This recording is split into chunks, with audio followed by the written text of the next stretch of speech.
She spent 10 years saving someone else's life, until she realized she was losing her own.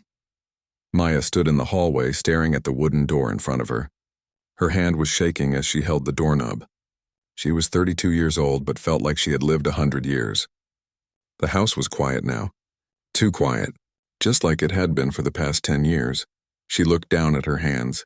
When did they start looking so tired? When did the lines appear? She couldn't remember the last time she painted her nails or did something just for herself. Everything had been about taking care of her mother. Everything had been about making sure someone else was okay. Her suitcase sat beside her feet. Just one bag. That's all she was taking. Inside were some clothes, a toothbrush, and an old notebook she hadn't written in for years. The notebook used to be full of dreams. Now it just collected dust on her shelf. 10 years ago, when her father died, someone had to step up. Her younger brother lived far away in another city. He had his own life, his own family. He called sometimes, usually on holidays or birthdays. He always said he would visit soon, but soon never came. So it fell on Maya. It always fell on Maya. At first it was manageable. Her mother could still do most things by herself. But then the memory problems started. Small things at first. She would forget where she put her keys. Then she would forget what day it was. Then she started forgetting names. And recently she forgot who Maya was. That hurt the most. Looking into your mother's eyes and seeing a stranger looking back at you. Having her ask, "Who are you? Why are you in my house?" Those words felt like a knife twisting in Maya's chest every single time. Tonight was different, though. Tonight her mother had looked at her with fear. Actual fear. Like Maya was someone dangerous. Like Maya was there to hurt her. And something inside Maya just broke. Not in a dramatic way. More like a balloon slowly losing air until there's nothing left. She had spent hours on the phone earlier that week, talking to a home care agency. They specialized in memory care. The woman on the phone was kind and understanding. She explained everything carefully. The cost, the services, the trained professionals who knew how to handle situations like this better than Maya ever could. Maya left all the information on the kitchen table. The agency's phone number was written on a yellow sticky note placed right on top. Her brother's number was there too, even though she knew he probably wouldn't answer right away. There was also a letter. Not a long one, just enough to explain that she couldn't do this anymore. That she was sorry, but she had to go. She felt guilty just thinking about leaving. What kind of daughter abandons her mother? What would people say? What would her relatives think? These questions spun around in her head like a tornado, making her dizzy and sick. But then another voice spoke up. A quieter voice. The voice that had been buried for 10 years. It asked, "What about you? What about your life? When do you get to live?" Maya picked up her suitcase. It felt heavier than it should. Or maybe that was just the weight of guilt. She took one last look at the living room. The couch where she had slept countless nights, ready to wake up at any sound. The medicine cabinet organized by day and time. The calendar on the wall with all her mother's doctor appointments marked in red. She thought about all the things she had missed. Her friends had stopped inviting her out years ago. She couldn't remember the last time she went to a movie or a restaurant. Her last relationship ended because she was never available. "You're always busy with your mom," he had said. He wasn't wrong. Her own dreams felt like they belonged to someone else now.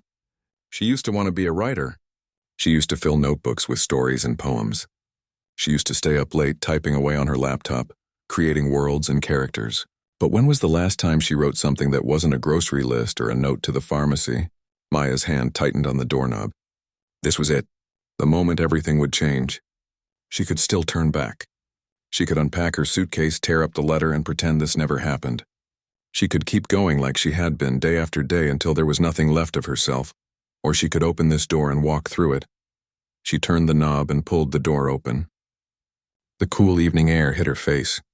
It smelled like freedom and fear mixed together. She stepped outside, pulling her suitcase behind her. Then she did something she had thought about 1,000 times but never actually done. She closed the door. The click of the lock sounded so final. So permanent. Like the closing of a chapter in a book. She stood there for a moment, expecting to feel something dramatic. Expecting to feel relief or joy or even regret. But instead, she just felt numb. Empty. Like she had left a part of herself inside that house. The street was quiet. The neighbors' houses had their lights on. Normal families doing normal things. Having dinner together, watching TV, arguing about homework or what to watch. Living their lives like any other Tuesday evening. Maya walked to her car, parked in the driveway. The old blue sedan had been reliable for years. It knew the route to every pharmacy, every doctor's office, every medical supply store in town. But tonight, it would learn a new route.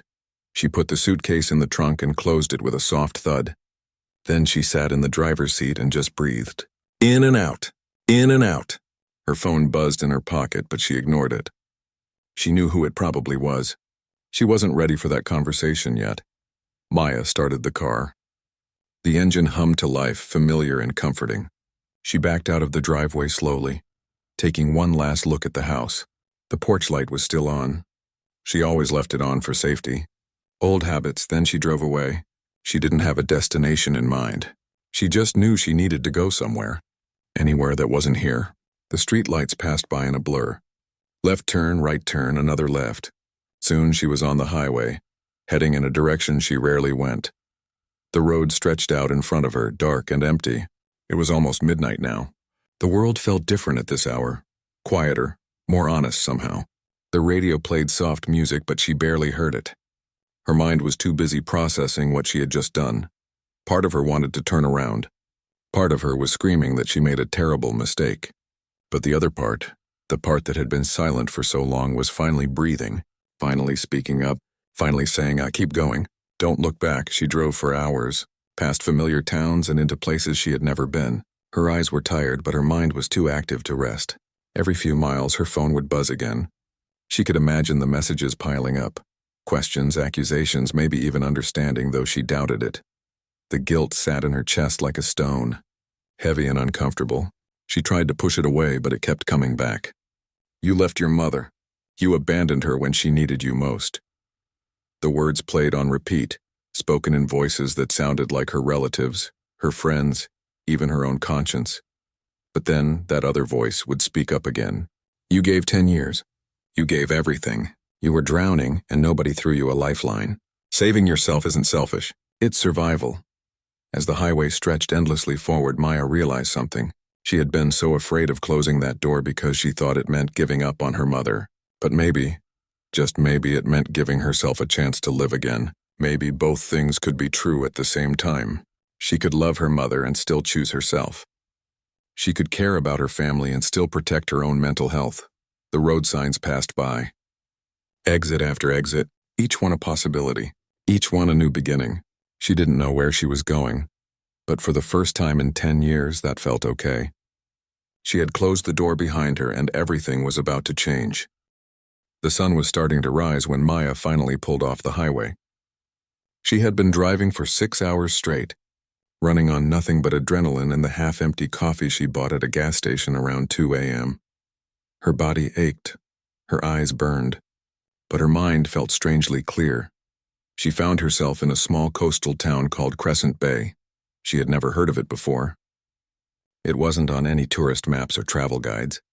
Just a quiet place where the ocean met the land and people seemed to move a little slower than in the city.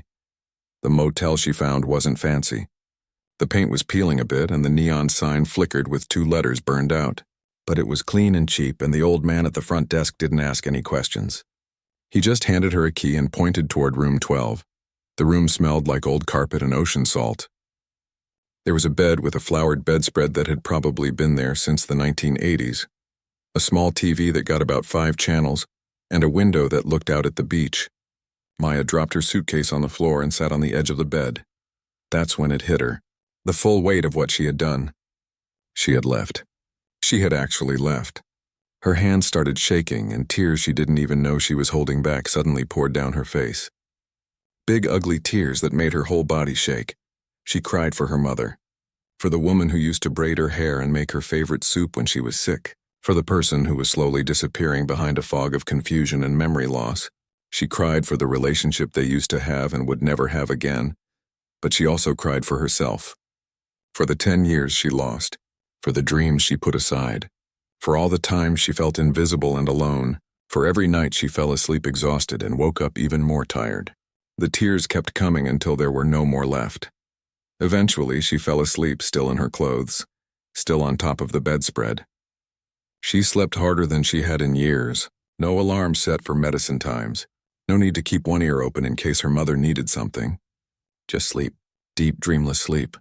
When she woke up, it was past noon. The sun was high in the sky and she could hear seagulls outside her window. For a few beautiful seconds, she didn't remember where she was or what she had done. Then reality came flooding back, and with it came the guilt. Her phone was dead. She had forgotten to bring her charger. Part of her was relieved. She wasn't ready to face whatever messages were waiting for her. But part of her felt even more disconnected, floating in this strange town with no anchor to her old life. She took a shower, the hot water washing away the road dust and some of the tension in her shoulders. Then she put on clean clothes and decided to take a walk. She couldn't just sit in this motel room and think. That would drive her crazy. The beach was beautiful. The sand was soft under her feet, and the ocean stretched out forever, meeting the sky in a blur of blue. There weren't many people around. A few joggers, a couple walking their dog, and an old woman sitting on a bench, throwing pieces of bread to the seagulls. Maya sat down on the sand and just watched the waves. They came in and went out over and over, constant and reliable. There was something peaceful about it, something that made the chaos in her head quiet down just a little bit. "First time here?" a voice asked. Maya looked up to see the old woman from the bench standing nearby. She had kind eyes and white hair pulled back in a loose bun. She was wearing a purple sweater that looked hand-knitted. "Yeah," Maya said. "Just passing through," the woman smiled. "That's what they all say. Then they end up staying." She sat down on the sand next to Maya without asking, which should have been weird but somehow wasn't. "I'm Rose. I've lived here for 30 years now." "Maya," she replied, unsure why she was telling the stranger her name. They sat in comfortable silence for a while, watching the seagulls fight over scraps. Then Rose spoke again. "You've got that look about you, like you're running from something. Or maybe running towards something. Sometimes it's hard to tell the difference." Maya felt tears threatening again. "Is it that obvious?" "Only to someone who's been there," Rose said gently. "I left my old life behind when I was 50. Packed up everything I owned in my car and just drove. Ended up here. Best decision I ever made, even though it took me years to stop feeling guilty about it." "What were you running from?"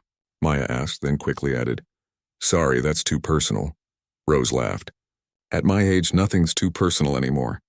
I was in a bad situation, the kind that makes you forget who you are, the kind where you wake up one day and realize you've been living someone else's life for so long that you don't even recognize yourself anymore." Maya's throat tightened. "That's exactly how I feel." "Let me guess," Rose continued.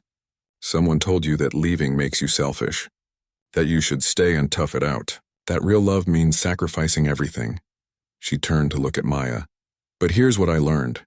You can't pour from an empty cup. And if you don't save yourself, nobody else will." They talked for over an hour. Maya found herself telling this stranger everything. About her mother, about the 10 years of caregiving, about the guilt and exhaustion and feeling like she was disappearing. Rose listened without judgment, nodding in all the right places. When Maya finished, Rose was quiet for a moment. Then she said, "You know what I do now? I run a little bookstore in town. Nothing fancy, but it's mine. And I'm looking for some help. Can't pay much, but there's a small apartment above the store that's sitting empty. You interested?" Maya stared at her. "You don't even know me." "I know enough," Rose said. "I know you need a place to breathe and figure things out. I know you're not a bad person for wanting your own life. And I know that sometimes strangers help each other because that's what humans are supposed to do." Maya should have said no. She should have been more careful, more suspicious. But something about Rose felt safe. And she needed safe right now more than anything else. "Okay," Maya heard herself say, "just for a little while, until I figure out what to do next." Rose smiled and stood up, brushing sand off her pants. "The bookstore opens at 10 tomorrow. Come by and we'll get you settled." She started to walk away, then turned back. "Oh, and Maya, give yourself permission to breathe. You've earned it." That evening, Maya bought a phone charger from a corner store. She sat in her motel room, staring at her phone as it powered up. The messages started flooding in. 17 missed calls from her brother.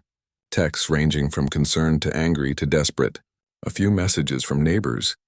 Nothing from her mother, of course. She wouldn't even remember Maya had a phone.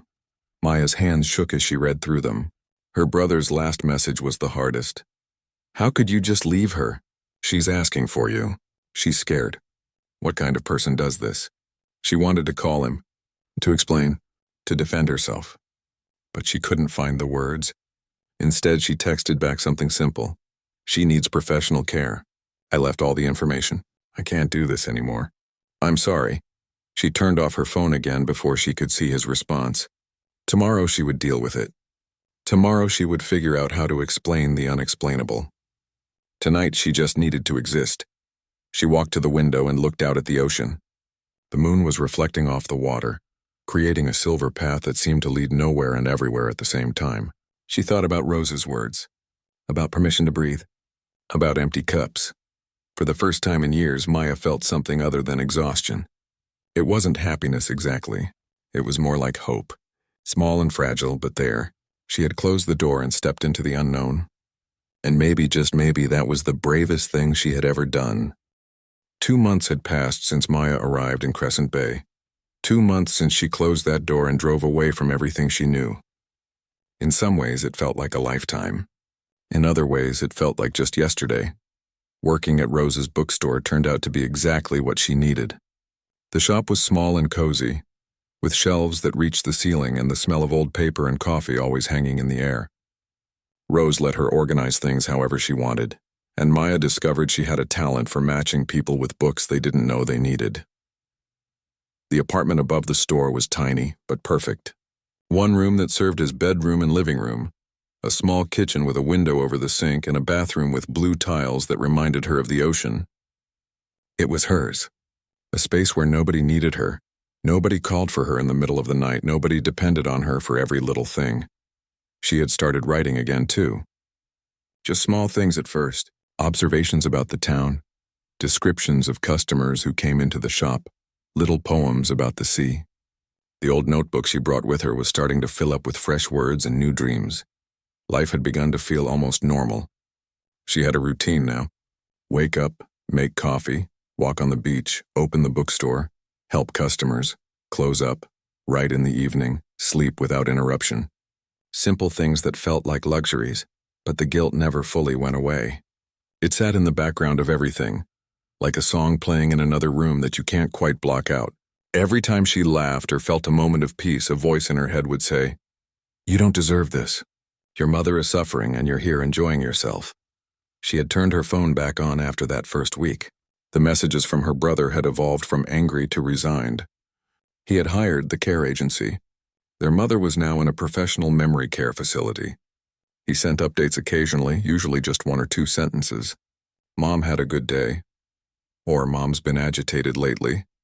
Never any questions about how Maya was doing. She wanted to ask him if he understood now, if he got even a tiny glimpse of what those 10 years had been like. But she didn't. Some conversations weren't worth having. Then one Tuesday afternoon, everything shifted again. Maya was reorganizing the fiction section when her phone rang. Her brother's name flashed on the screen. She almost didn't answer, but something made her pick up. "Maya?" His voice sounded different. Tired. Older somehow. "Yeah, I'm here." There was a long pause. "I need to talk to you about something." "Can you talk right now?" Maya's heart started racing. "Is Mom okay? Did something happen?" "No, she's fine. Well, as fine as she can be. That's actually what I wanted to talk about." Another pause. "I've been going to family therapy. The social worker at the facility suggested it, and I've been learning a lot about caregiver stress and burnout and all of that." Maya didn't know what to say, so she said nothing. Her brother continued, his voice cracking slightly. "I didn't understand. When you were taking care of Mom all those years, I thought you were just doing what needed to be done. I didn't realize how hard it was, how much you were giving up. I didn't even think about it, really. I just lived my life and figured you had everything under control." Tears started forming in Maya's eyes. "Okay. But now I visit her twice a week, and even that feels exhausting. Seeing her not recognize me, watching her struggle, dealing with all the medical stuff, and I only do it for a few hours at a time. You did it every day for 10 years. His voice broke completely. "I'm so sorry. I should have helped you. I should have been there. Instead, I got mad at you for finally saving yourself." Maya couldn't hold back the tears anymore. I felt so alone, like I was drowning and everyone just watched. I know, and I'm sorry. I can't take back those years, but I want you to know that I get it now. What you did wasn't abandonment. It was survival. And Mom is actually doing better with professional care. They know how to handle her moods and confusion better than we ever could. You didn't fail her. You did the best you could for as long as you could. They talked for almost an hour. Really talked for the first time in years. He told her about the memory care facility, how structured it was, how the staff knew exactly what they were doing. He told her that Mom had good days and bad days, but mostly stable days. He told her that he was contributing to the cost now, splitting it with Maya so she wasn't carrying the whole burden. "Do you think you'll ever come visit?" he asked carefully. "No pressure. Just wondering." Maya looked around the bookstore at the life she was building. "Maybe someday when I'm ready. I'm not trying to forget about Mom or pretend she doesn't exist. I just need to figure out who I am outside of being her caregiver first." "That makes sense," he said. "Take your time. I'll keep sending updates." After they hung up, Maya sat in the back office and cried. But these tears were different. They were a release, a letting go of some of the weight she had been carrying. Rose found her there and didn't say anything. Just sat down next to her and put a gentle hand on her shoulder. That's what Maya loved about Rose. She never pushed, never demanded explanations, just offered quiet support. "My brother called," Maya finally said. He apologized. Rose nodded. "That's good. Apologies don't erase the past, but they help heal the future. He said my mom is doing okay. Better, actually, with the professional care." "Of course she is," Rose said matter-of-factly. "Trained professionals are trained for a reason. Love doesn't automatically make someone qualified to handle complex medical situations. You loved your mother enough to recognize that she needed more than you could give. That's not failure. That's wisdom." Maya had been attending a support group that met at the community center every Thursday. It was for people who had been caregivers and were dealing with the aftermath. Listening to other people's stories helped her feel less alone, less like a monster. There was Patricia, who had cared for her husband with dementia for 15 years before placing him in care. There was James, who had looked after his disabled brother until his own health started failing. There was Linda, who had moved her elderly father into her home and then realized she couldn't handle his needs. They all carried guilt. They all struggled with the decision to step back. But they were all trying to rebuild their lives one day at a time. They understood in a way that others couldn't. Maya also started seeing a therapist. Her name was Dr. Chen, and she specialized in grief and caregiver burnout. In their sessions, Maya talked about the complex feelings that came with watching someone you love disappear behind illness. The anger mixed with sadness. The relief mixed with guilt. "You're allowed to feel all of it," Dr. Chen told her. "Emotions don't cancel each other out. You can be sad about your mother's condition and relieved that you're not responsible for her care anymore. Both things can be true simultaneously." That was a hard concept to accept. Maya had spent so long thinking in black and white. Either she was a good daughter or a bad daughter. Either she stayed or she was selfish. But life, it turned out, was mostly gray. One evening, Maya decided to do something she had been avoiding. She sat down at the small desk in her apartment and opened her laptop. Then she started typing. Not a story, not a poem. A letter. "Dear Mom," it began. "I know you won't remember reading this and you might not even understand it. But I need to write it anyway, for me if not for you." She wrote about the 10 years, about the exhaustion and the isolation, about watching her mother forget everything, including her own daughter, about the night she finally left, about the guilt that still haunted her. But she also wrote about the good memories. The times before the illness when her mother taught her to bake, when they watched movies together on rainy days, when her mother came to every school play and cheered the loudest. Those memories were still there, underneath all the pain. "I'm learning that love doesn't always look the way we think it should," she wrote. "I'm learning that taking care of myself doesn't mean I stopped caring about you. I'm learning that I can honor what you gave me by finally living the life you wanted me to have. I'm learning that sometimes the strongest thing you can do is admit you need help." She didn't know if she would ever send the letter. Maybe that wasn't the point. Maybe the point was just getting the words out, releasing them into the universe. 6 months after closing that door, Maya was becoming someone she didn't quite recognize, and for the first time in her life that felt like a good thing. She had filled 3 notebooks with writing. Stories mostly. Some were about caregiving and loss. Others were about finding yourself after feeling lost for so long. One was even a funny piece about a woman who talks to seagulls and they talk back. Rose had read that one and laughed until she cried. The bookstore had become more than just a job. Maya had started a book club that met every other Wednesday. She organized a children's story hour on Saturday mornings. She even convinced Rose to let her host a writing workshop once a month. The town was small, but it was full of people with stories to tell. She had made friends too. Real friends, not just acquaintances who felt obligated to check on her. There was Tom, who ran the coffee shop next door and always gave her free refills. There was Diane, a retired teacher who came to the book club and had the most insightful comments. There was young Ben, a college student who worked part-time at the bookstore and wanted to be a poet. Her life had texture now, depth. It wasn't just an endless cycle of medicines and doctor appointments and worry. It was actually a life, but she knew she couldn't hide forever. The question of visiting her mother hung over everything, getting heavier with each passing week. Her brother sent regular updates. Her mother was stable. The facility was good. She was as comfortable as someone in her condition could be. Maya knew she needed to go, not because she owed it to anyone, but because she needed to see for herself. She needed to face what she had left behind. Maybe then she could fully move forward. So on a cool October morning, she got in her car and made the drive. It took 4 hours to get back to her hometown. Everything looked exactly the same. The same streets, the same stores, the same houses with the same paint colors. But Maya felt different driving through it. Like she was visiting a place she used to live rather than returning home. The memory care facility was newer, with modern architecture and well-maintained gardens. It looked peaceful from the outside. Maya sat in the parking lot for 10 minutes trying to gather courage. Her hands were shaking again, just like they had been when she held that doorknob 6 months ago. Her brother met her in the lobby. He looked older too, more tired. They hugged awkwardly, not quite sure how to act around each other after everything that had happened. "Thanks for coming," he said. "Mom's having a good day today." "Well, good for her." He led Maya through clean, bright hallways to a common room where several elderly people sat in comfortable chairs. Her mother was by the window looking out at the garden. She had lost some weight. Her hair was styled nicely, though it was mostly gray now. She looked smaller somehow. Maya's chest tightened. "Mom?" Her mother turned and looked at her with confused eyes. "Hello, dear. Do I know you?" It hurt just as much as Maya remembered. Maybe more. "I'm your daughter. My name is Maya." Her mother smiled politely. "That's a pretty name.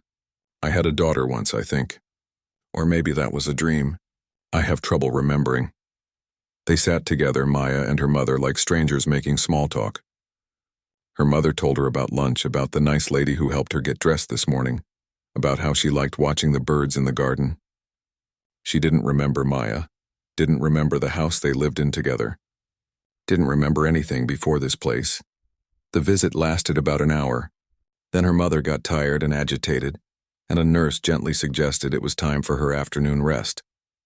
Maya kissed her mother's forehead, something she hadn't done in months. Her mother smiled at her the way you smile at someone being nice, but there was no recognition in her eyes. In the parking lot afterward, Maya's brother walked her to her car.